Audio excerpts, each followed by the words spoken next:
ठीक है, तो आज अपन एक नया चैप्टर चालू कर रहे हैं, पावर शेयरिंग। तो इंट्रोडक्शन इसका है कि पावर को शेयर करना, ठीक है, काफ़ी है। आगे बढ़ते हैं अपन कि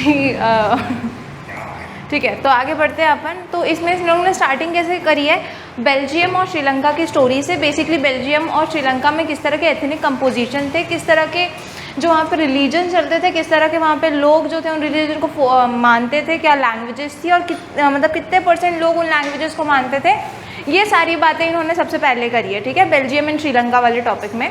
तो वही अपन देख लेते हैं। सबसे पहले अपन बेल्जियम के बारे में देख लेते हैं कि यहाँ पे बेल्जियम के बारे में क्या बोला जा रहा है। सबसे पहले तो बेल्जियम एक छोटी सी कंट्री है यूरोप में, ठीक है। ये 1 मार्क के क्वेश्चन में आ सकता है कि बेल्जियम किस किस कंट्रीज़ के साथ अपनी बॉर्डर शेयर करती है।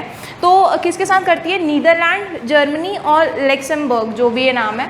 तो इन 3 कंट्री के साथ जो है जर्मनी अपनी बॉर्डर शेयर करती है, ठीक है। और जो इसकी पॉपुलेशन है वो करीबन 1 करोड़ है, मतलब पहुंची नहीं है, हो रही है ऐसी, आसपास 1 करोड़ है, ठीक है। तो ये हो गई नॉर्मल बात। अब इसकी एथनिक कंपोजिशन के बारे में अगर अपन बात करें तो 59% जो लोग हैं वो फ्लेमिश रीजन से बिलोंग करते हैं और वो डच बोलते हैं, ठीक है। तो 59%, ऑल्दो 50% से ज़्यादा नहीं है, बट स्टिल मेजॉरिटी 59% ही होगी, ठीक है, डच स्पीकिंग लोग। होल कंट्री की बात हो रही है, मतलब पूरे बेल्जियम की बात हो रही है। पूरे बेल्जियम में क्या है, 59% जो लोग हैं वो डच बोलते हैं, ठीक है। और जो 40% लोग हैं वो क्या बोलते हैं, वो फ्रेंच बोलते हैं। ये पूरे बेल्जियम की बात हो रही है। और 1% लोग जर्मन बोलते हैं, ठीक है। अब क्या हो रहा है यहाँ पे कि जो ये थी पूरे कंट्री की बात, लेकिन जो वहाँ का कैपिटल है, कैपिटल क्या है, जो बस क्या नाम है इसका, हाँ, ब्रुसेल्स, जो भी नाम है। तो ये वहाँ का कैपिटल है और कैपिटल में उल्टा है। मतलब कैपिटल में क्या है कि 80% जो लोग हैं वो फ्रेंच बोलते हैं। होल कंट्री में 40% लोग फ्रेंच बोलते हैं। तो होल कंट्री में जो माइनॉरिटी है वो फ्रेंच स्पीकिंग पीपल है, जर्मन और फ्रेंच माइनॉरिटी है। लेकिन वहीं पे जो यहाँ का कैपिटल है वहाँ पे क्या हो रहा है, वहाँ पे जो मैक्सिमम जो मेजॉरिटी है 80% लोग जो है वो फ्रेंच बोलते हैं, ठीक है। और 20% जो लोग हैं वो क्या बोलते हैं, डच बोलते हैं, ठीक है। अब ऐसा क्यों, क्योंकि जो माइनॉरिटी है, minority as an whole country, जो माइनॉरिटी कौन है, फ्रेंच स्पीकिंग पर्सन, वो बहुत रिच हैं। वो बाकी जो डच स्पीकिंग पीपल है, जर्मन जो लोग हैं, उनसे थोड़े ज़्यादा रिच हैं, ठीक है। तो ऐसा ही होता है ना, कैपिटल्स में वही लोग रहते हैं जो थोड़े ज़्यादा रिच हो, या फिर जो थोड़े ज़्यादा एजुकेटेड हो, या हमेशा ये पॉलिटिक्स में कुछ ज़्यादा ही एक्टिवेट हो। तो ऐसे लोग जो रहते हैं वो कहाँ रहते हैं, कैपिटल में रहते हैं। तो ऐसा ही यहाँ पर भी है। यहाँ पे जो कैपिटल में रहते हैं, इसीलिए यहाँ पे कैपिटल में जो फ्रेंच स्पीकिंग पीपल, उनकी मेजॉरिटी इतनी ज़्यादा है। क्यों इतनी ज़्यादा है, क्योंकि ये थोड़े ज़्यादा रिच है, ठीक है। इसलिए 80% लोग फ्रेंच स्पीकिंग पीपल जो हैं यहाँ पे कैपिटल में रहते हैं। कहाँ के, अपने ये बेल्जियम के कैपिटल में रहते हैं यहाँ पे इतने लोग, ठीक है। तो ये इनका एथनिक कंपोजिशन है। तो पहले इनका एथनिक कंपोजिशन लिख लो, फिर अपन देखते हैं यहाँ पे प्रॉब्लम क्या हो रही है।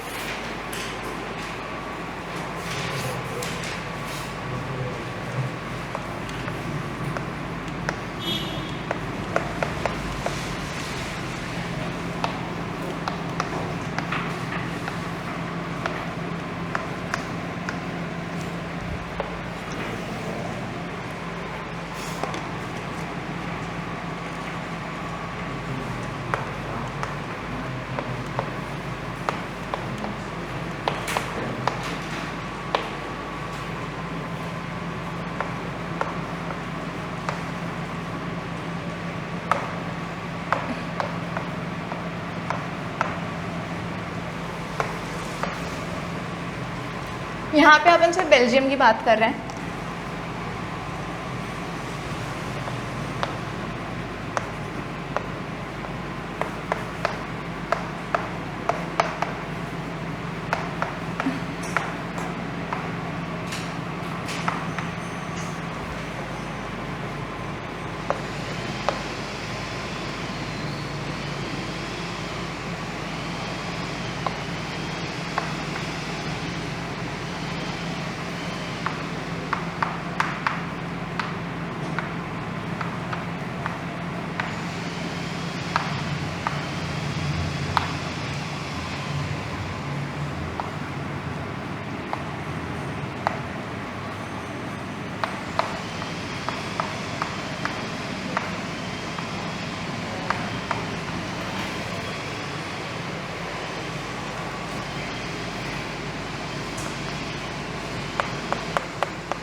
ये पूरे कंट्री की बात हो रही है, तो पहले इतना लिख लो, उसके बाद आगे का लिखवा रही हूँ।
ठीक है, तो ये क्या बोलते हैं, बेल्जियम की एथनिक कॉम्पोजिशन थी। ठीक है, लेकिन अब यहाँ पे बेल्जियम में प्रॉब्लम क्यों थी, क्यों यहाँ पे जो लोग थे, मतलब बेसिकली दो कम्युनिटीज़ के बीच में प्रॉब्लम्स होंगी। तो ये फ्रेंच कम्युनिटी और डच कम्युनिटी, जर्मन तो वैसे भी 1% थी, उसका तो कुछ था ही नहीं।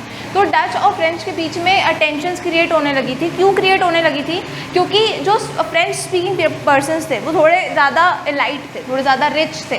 ठीक है, तो वो लोग थे, तो वो लोग माइनॉरिटी थे, ऑब्वियसली बात है, वो लोग माइनॉरिटी थे, उनकी इतनी पॉपुलेशन नहीं थी पूरी कंट्री में, लेकिन उसके बाद भी वो लोग रिच होने के कारण कुछ ज़्यादा चीज़ें इंजॉय करते थे। अदरवाइज जो डच पीपल थे, जो डच स्पीकिंग पीपल थे, वो मेजॉरिटी थी कंट्री में, लेकिन वो इतने ज़्यादा रिच नहीं थे जितने फ्रेंच स्पीकिंग पीपल थे।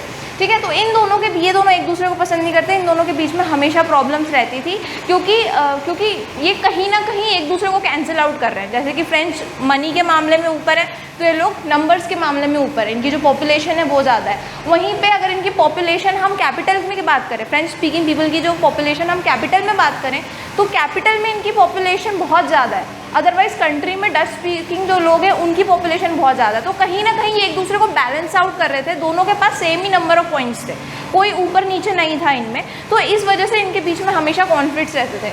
तो ये भी लिख लो।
ठीक है, तो ये बेल्जियम की स्टोरी थी। अब अपन श्रीलंका के बारे में देख लेते हैं। श्रीलंका में क्या है, उनके भी सबसे पहले अपन एथनिक कंपोजिशन देख। अच्छा, एथनिक का मतलब तुम लोगों को पता है ना, वहाँ पे अच्छी सी डेफिनेशन लिखी हुई है तुम लोग के बुक में एथनिक की।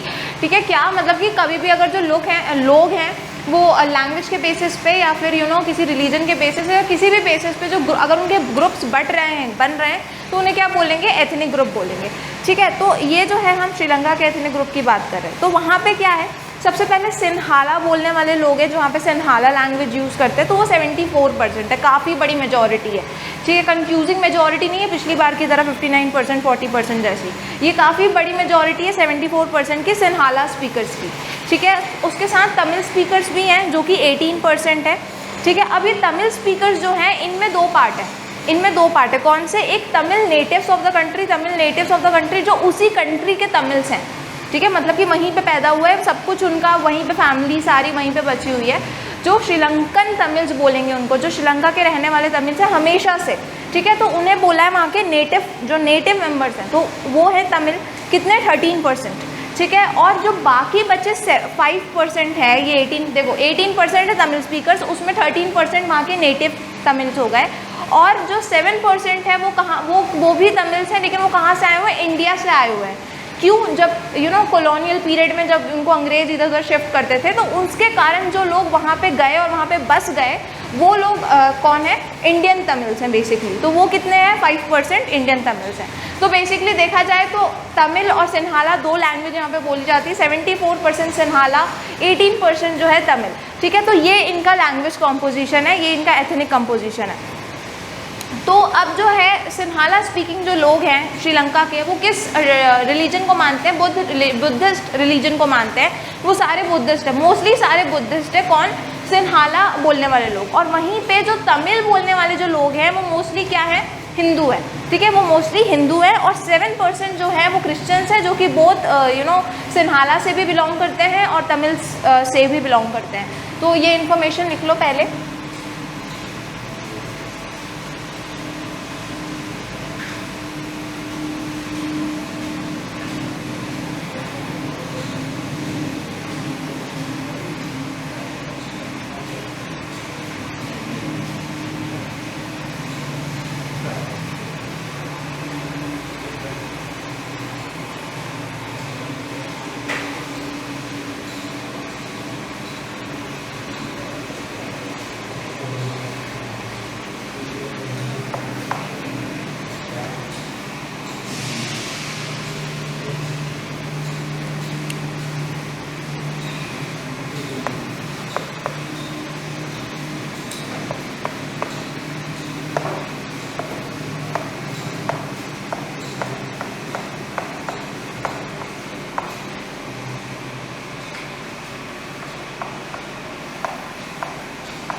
ठीक है। तो ये श्रीलंका के एथनिक कॉम्पोजिशन के बारे में अपन ने देख लिया, ठीक है। तो अभी श्रीलंका में प्रॉब्लम क्या आ रही थी, श्रीलंका में भी यही प्रॉब्लम थी कि बेसिकली जो मेजॉरिटी थी वो ऐसे मेजर्स अपना रही थी जिसके वजह से जो मेजॉरिटी थी उसको सारी इंपॉर्टेंस मिल रही थी इनके देश में, इनकी कंट्री में, ठीक है। मेजॉरिटी कौन थी, सिन्हाला स्पीकिंग जो पीपल थे वो मेजॉरिटी थी।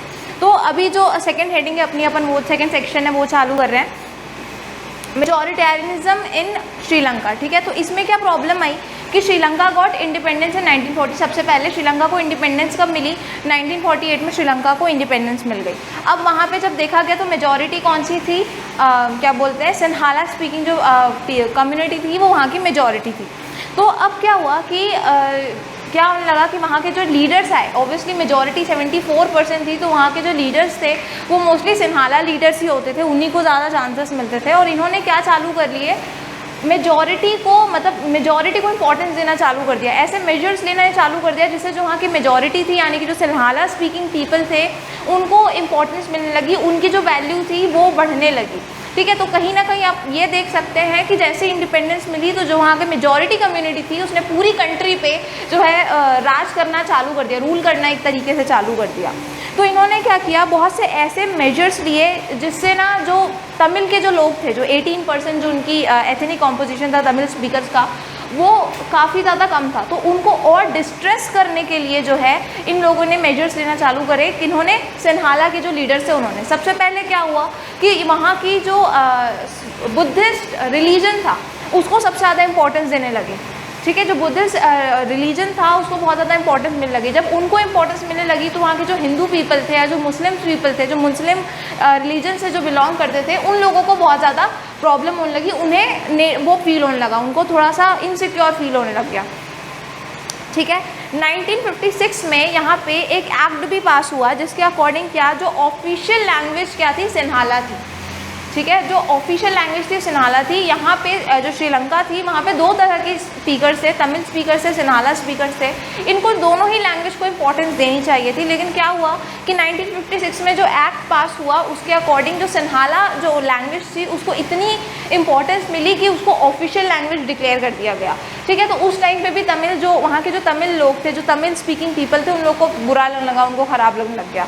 Then what favoured Sinhala applicant for university position and government jobs, मतलब कि जो जितने भी गवर्नमेंट जॉब्स होते हैं या कुछ भी जितने भी गवर्नमेंट जॉब्स या कॉलेज यूनिवर्सिटीज़ में जो पोजीशंस खाली होती है, जॉब्स में जो प्लेसमेंट्स होती हैं, उन सारी ही अपॉर्चुनिटीज़ में फेवर करने लगी गवर्नमेंट, किसको, जो वहाँ के सिन्हाला स्पीकिंग पीपल थे उन लोग को फेवर करने लग गई, ठीक है। मतलब अब वो उनके अपने मेजर्स होंगे यहाँ पे, जैसे कि रिजर्वेशंस होती हैं, तो वैसे although it's not kind of a favour, but हाँ कहीं ना कहीं SC/STs जो होते हैं या फिर OBCs को भी कुछ अमाउंट ऑफ रिजर्वेशन मिलती है। तो कहीं ना कहीं गवर्नमेंट उनको थोड़ी ज़्यादा फ्री कर रही है, कुछ ज़्यादा अपॉर्चुनिटी दे रही है, कुछ ज़्यादा अपॉर्चुनिटी मिल रही है उनको। तो इसी तरीके से यहाँ पे भी कुछ बहुत ज़्यादा इंपॉर्टेंस मिलने लगी, कहाँ, किसको, सिन्हाला स्पीकिंग जो लोग थे उनको इंपॉर्टेंस मिलने लगी। तो वहाँ के जो तमिल के लोग थे उनको ये प्रॉब्लम होने लगी कि अगर इस तरीके से सारी अपॉर्चुनिटी तुम उठा के सिन्हाला स्पीकिंग पीपल को दे दोगे, सिन्हाला कम्युनिटी को दे दोगे, तो हम फिर कैसे आगे बढ़ेंगे, हम तो हमेशा उसी लेवल पे रह जाएंगे और सिन्हाला स्पीकिंग कम्युनिटी वो अमीर हो जाएगी, तो हम कभी बढ़ नहीं पाएंगे। तो ये भी एक प्रॉब्लम थी जिसके वजह से दोनों ही जो कम्युनिटी थी, तमिल स्पीकिंग कम्युनिटी और सिन्हाला स्पीकिंग कम्युनिटी, उनके बीच में डिस्ट्रेस पैदा होने लग गया, उनके बीच में प्रॉब्लम्स पैदा होने लग गई। देन वॉट, इसी वजह से जो है relation between Sinhala and Tamil community strain मतलब कि ख़राब हो गई, मतलब दोनों के बीच का जो रिलेशन है, ठीक है। अब कहीं ना कहीं अगर अपन आज देखें तो हिंदूज और मुस्लिम्स के बीच का जो रिलेशन है वो इतना अच्छा नहीं है, just because of religion, not because of government, but नहीं है अच्छा, ठीक है। तो उसी तरीके से उनके जो रिलेशन थे एक दूसरे रिलीजन को लेके, एक दूसरे की लैंग्वेज को लेके, वो कहीं ना कहीं ख़राब होने लगी। तो वो दोनों एक दूसरे के एनिमी बनने लग गए। क्यों? क्योंकि गवर्नमेंट ने एक को ज़्यादा फेवर किया, सिन्हाला जो कम्युनिटी थी उसको ज़्यादा फेवर किया। Then what, Sri Lanka Tamils launch parties and struggle demand, ठीक है। तो सबसे पहले तो यहाँ पे किसकी पार्टीज चल रही थी, सिन्हाला स्पीकिंग की चल रही थी, क्योंकि उनकी 74% मेजॉरिटी थी, ठीक है। लेकिन अब क्या हुआ, अब जब इन लोग को लगने लगा, तमिल स्पीकर्स को लगने लगा कि इस तरीके से तो कोई हमारी सुनेगा ही नहीं, सब लोग जो है बुद्धिस्ट रिलीजन को ज़्यादा इंपॉर्टेंस दे रहे हैं, सिन्हाला स्पीकिंग पीपल को ज़्यादा इंपॉर्टेंस दे रहे हैं, तो फिर तो हम कभी इंपॉर्टेंट ही नहीं हो पाएंगे।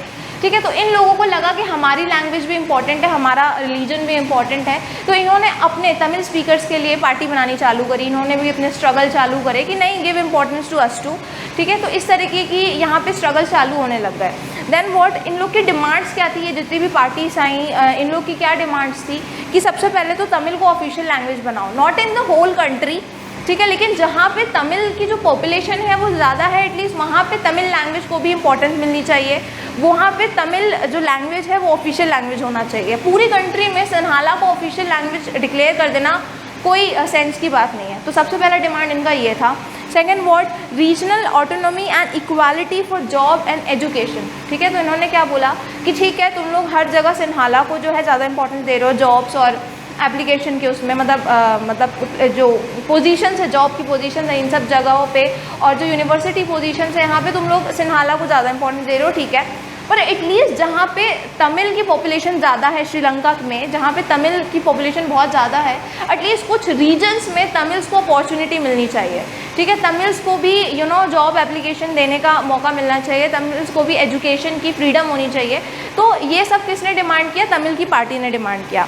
थर्ड क्या, इंडिपेंडेंट तमिल इलम स्टेट। इंडिपेंडेंट तमिल इलम मतलब कि अगर तुम हमें कुछ नहीं दे सकते तो हमें अलग हो जाओ, ठीक है। मतलब कि अगर तुम श्रीलंका में हमें रखते हुए हमें इंपॉर्टेंस नहीं दे पा रहे हो, हमें हमारे राइट्स नहीं दे पा रहे हो, हमसे हमारी अपॉर्चुनिटी छीन रहे हो, तो हमें एक डिफरेंट स्टेट दे दो, हमें एक अलग वो दे दो जहाँ पे हम अपना इलेक्शन करेंगे, हमारे अपने तमिल लीडर सिलेक्ट होंगे और हम अपने हिसाब से जिएंगे।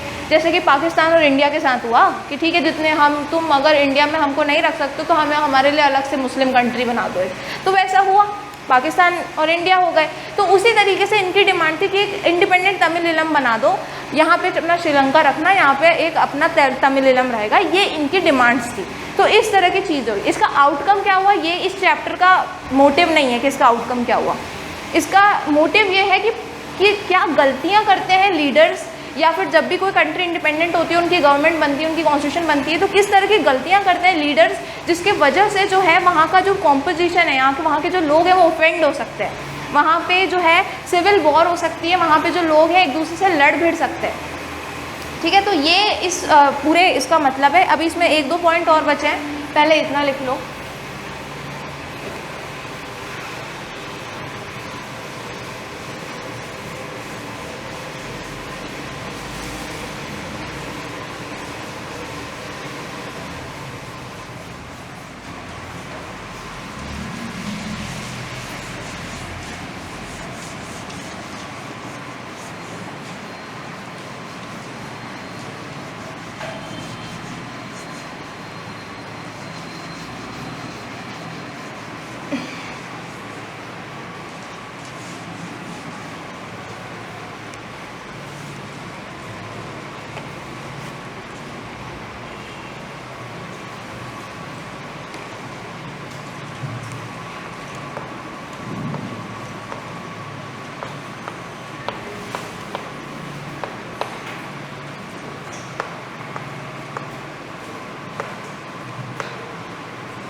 ठीक है। तो ये हमने देखा कि बेसिकली किस तरीके की एथनिक कंपोजिशन थी श्रीलंका में, और उस पे इन्होंने किस तरह के मेजर्स लिए, इन्होंने उस चीज़ों को किस तरीके से लिया। वो कहते हैं ना, जब कोई प्रॉब्लम आती है तो तुम्हारे पास दो तरीके होते हैं, या तो तुम उसको पॉजिटिवली लो या नेगेटिवली लो।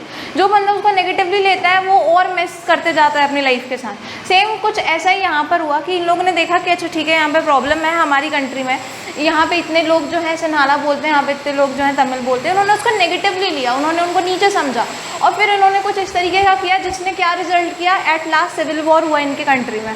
ठीक है, जो बहुत सारे लोग थे उन्होंने अपनी लाइफ को खोई, मतलब जान खोई, अपनी लाइवलीहुड खोई, अपनी जॉब खोई, और कुछ लोगों ने तो रेफ्यूजी बन के मतलब उस देश को छोड़ भी दिया, मतलब श्रीलंका को छोड़ भी दिया। तो इस तरीके की प्रॉब्लम्स हो गई। ठीक है, देखने में लग रहा है ऊपर से कि 74% सिन्हाला है ना, तो फिर 18% की क्यों सोचनी है, बट द थिंग है सोचनी पड़ेगी, क्योंकि अगर नहीं सोचोगे तो उतनी सी भी जो मेजॉरिटी है वो बहुत ज़्यादा प्रॉब्लम क्रिएट कर सकती है। और अगर वो 18% भी है तो लोग ही है ना वो, लाइक उनकी भी फीलिंग्स है, उनके भी जज्बात है, उनको भी देखना है अपनी ज़िंदगी को, है ना। You can not just offend them because they are only 18%। तो इस तरीके ये जो है इन श्रीलंका के लीडर्स ने इस तरह के कुछ मेजर्स अपनाए जो कि बहुत ज़्यादा बुरे साबित हुए लॉन्ग रन में। अभी अपन बेल्जियम में देखेंगे, जो कि नया अपना टॉपिक है, क्या, अकोमोडेशन इन बेल्जियम। तो इसमें बेल्जियम वालों ने क्या किया, उन्होंने इनको सामने जो इतनी कॉम्प्लेक्स प्रॉब्लम थी कि भाई कंट्री में जो मेजॉरिटी है वो कैपिटल में नहीं है, और जो कंट्री में माइनॉरिटी है वो कैपिटल में माइनॉरिटी नहीं है, वो मेजॉरिटी है। तो इस तरह की जो है कॉम्प्लेक्स प्रॉब्लम थी उसको किस तरीके से डील करा जाए। ठीक है, तो अब हम देखेंगे कि बेल्जियम ने ऐसा कैसे किया। तो सबसे पहले तो Belgium leaders recognise difference and culture diversity. Recognise मतलब कि उन्होंने भाव दिया इस बात को कि हाँ डाइवर्सिटी है, हाँ बहुत सारे अलग अलग कल्चर है हमारे देश में, हम इस बात को निगलेक्ट नहीं कर सकते, हमें कुछ ना कुछ मेजर लेके आने पड़ेंगे। ठीक है, तो between 1970 and 1993 they amended they constitution 4 times. ठीक है, तो 1970 और 1993 इस टाइम पीरियड के बीच में इन्होंने अपने कॉन्स्टिट्यूशन को 4 बार अमेंड किया। अमेंड करना मतलब अपडेट किया, चेंजेस लाए कॉन्स्टिट्यूशन में। ठीक है, तो ये 4 बार अमेंड किया, ये उनकी नाकामयाबी शो नहीं करता, ये शो करता है कि इन्होंने एक अच्छे कॉन्स्टिट्यूशन बनाने के लिए अपने कॉन्स्टिट्यूशन को इतने बार अमेंड किया। ये नहीं बन गया चलो गलत बन गया तो ठीक है कोई प्रॉब्लम नहीं है, नहीं, इन्होंने 4 बार बनाया, चौथी बार का जो कॉन्स्टिट्यूशन था फिर इन्होंने बोला कि हाँ ये सही है, इसको रन करेंगे। ठीक है, तो ये इन्होंने 4 बार कॉन्स्टिट्यूशन बनाया। अब इनके कॉन्स्टिट्यूशन के क्या एलिमेंट्स थे वो अपन देख रहे हैं। सबसे पहले क्या, constitution equal composition in the central government. मतलब कि क्या, इन्होंने देखा कि जो अपने यहाँ पे 2 लोग थे मोस्टली, ठीक है, कौन से, डच और फ्रेंच। ठीक है, इन्होंने देखा कि इनके दोनों के जो पॉइंट्स हैं ऑलमोस्ट सिमिलर ही हैं। ठीक है, कंट्री में मेजॉरिटी डच है और वहीं पे जो माइनॉरिटी है वो कैपिटल में मेजॉरिटी बन जाती है, फ्रेंच मेजॉरिटी है कैपिटल में। तो उन्होंने क्या बोला कि जो सेंट्रल गवर्नमेंट होगी, जो पूरे कंट्री की गवर्नमेंट होगी, उसमें जो रिप्रेजेंटेटिव्स होंगे जिन्हें लोग इलेक्ट करेंगे, जो लोग आएंगे इलेक्ट होकर, वो तो इक्वल होने चाहिए। ठीक है, दोनों इक्वल नंबर ऑफ रिप्रेजेंटेटिव्स होने चाहिए, डच स्पीकिंग कम्युनिटी से भी और फ्रेंच स्पीकिंग कम्युनिटी से भी। तो इससे किसी को रह नहीं जाएगा कि हमें कम अपॉर्चुनिटी मिल रही है, कुछ भी, सबको पता है हाँ ठीक है चलो इक्वल अपॉर्चुनिटी मिल रही है। तो सबसे पहले तो ये चीज़ हुई। Then what, no single community can make decisions unilaterally. मतलब इसी उसमें है कि यहाँ पे किसी भी जो कम्युनिटी है, डच हुआ या फ्रेंच हुआ, किसी को ज़्यादा अपॉर्चुनिटी दी नहीं गई, तो कोई भी जो है गलत फैसला नहीं ले सकता। मतलब अगर मान लो कि यही इंडिया है, ठीक है, यहाँ पे हिंदूज को बहुत ज़्यादा अपॉर्चुनिटी दे दी गई और हिंदूज ने कोई फैसला ले लिया, तो मुस्लिम्स वुड भी लाइक कि क्योंकि उनको अपॉर्चुनिटी ज़्यादा मिली इसलिए वो डिसीजंस ऐसे ले रहे हैं जो हमारे हक में नहीं है। तो ये जो चीज़ें हैं ये यहाँ पे नहीं है। कहाँ पे, अपनी बेल्जियम में नहीं है। क्यों नहीं है? क्योंकि यहाँ पे दोनों ही जो रिप्रेजेंटेटिव्स होंगे, दोनों के जो लीडर्स होंगे इक्वल होंगे, तो जो भी डिसीजन लिया गया वो इक्वली लिया गया। कोई भी पार्टी किसी दूसरी पार्टी को खुद में धोखा नहीं दे सकती या फिर अपने से ही कोई डिसीजन नहीं ले सकती। तो सबसे पहला पॉइंट तो ये। सेकेंड पॉइंट क्या, powers are divided between central and state government, the state government are not subordinate to the central government. मतलब इन्होंने क्या बोला है कि जो पावर है वो डिवाइडेड है सेंट्रल गवर्नमेंट के बीच में और स्टेट गवर्नमेंट के बीच में, ठीक है, डिवाइडेड है। तो इससे खुशी मनाने वाली क्या बात है? खुशी ये चीज़ की है कि जो स्टेट के लोग होंगे, देखो एक स्टेट में एक तरह के लोग होते हैं, तो उनकी जो विशेस होती हैं, उनके जो अरमान होते हैं अपने देश को लेके, वो अलग अलग होते हैं। और वहीं जो बंदा मेन बैठा हुआ है सेंट्रल, जो पूरी कंट्री को देख रहा है, मे भी वो ध्यान ना दे कि एक स्टेट में लोगों की जो विशेस हैं वो कुछ अलग हैं, ठीक है, वो तो पूरे स्टेट के हिसाब से कॉमन व्यू रख रहा है, लेकिन हो सकता है उसका कॉमन व्यू जो वहाँ के स्टेट के लोग हैं उनके लिए ना हो सही, है ना। तो इस वजह से पावर को डिवाइड कर देना बेस्ट ऑप्शन है। क्यों बेस्ट ऑप्शन है? कि भाई वहाँ के जो लोग जैसा चाहते हैं वैसे जियो, ठीक है, जो चीज़ तुमसे नहीं बनेगी वो सेंट्रल गवर्नमेंट देखेगा। तो इस तरह का जो अरेंजमेंट है वो इन्होंने किया सबसे पहले तो।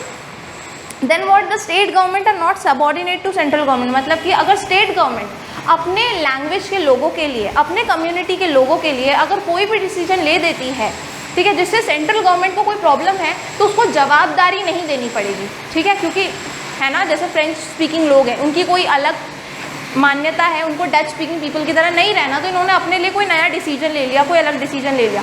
Now central government is like कि तुमने ऐसा क्यों किया हमसे बिना पूछे, तो ये नहीं कर सकती सेंट्रल गवर्नमेंट यहाँ पे बेल्जियम में। क्यों? क्योंकि भाई स्टेट गवर्नमेंट को जवाबदारी नहीं देनी, किसको?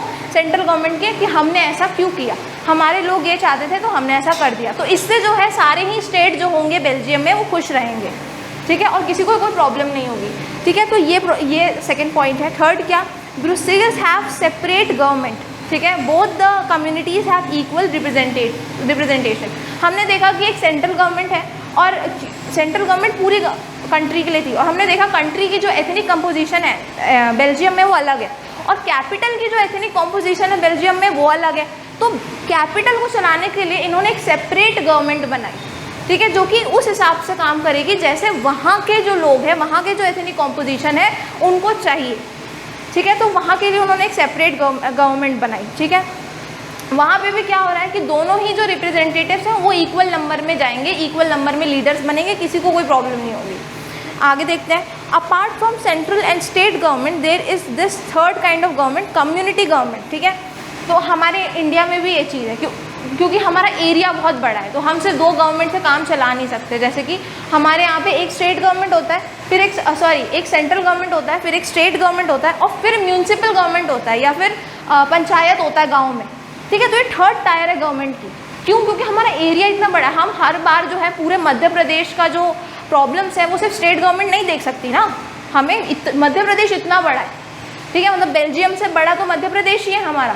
तो इतनी चीज़ों को मेंटेन कैसे करेंगे अपन? इसलिए हमें 3 गवर्नमेंट होती है, एक म्यूनसिपैलिटी गवर्नमेंट एरिया वाइज, और फिर एक स्टेट गवर्नमेंट, और फिर एक सेंट्रल गवर्नमेंट। तो यहाँ पे भी इन्होंने तीसरी गवर्नमेंट बनाई हुई है एक कम्युनिटी गवर्नमेंट नाम से।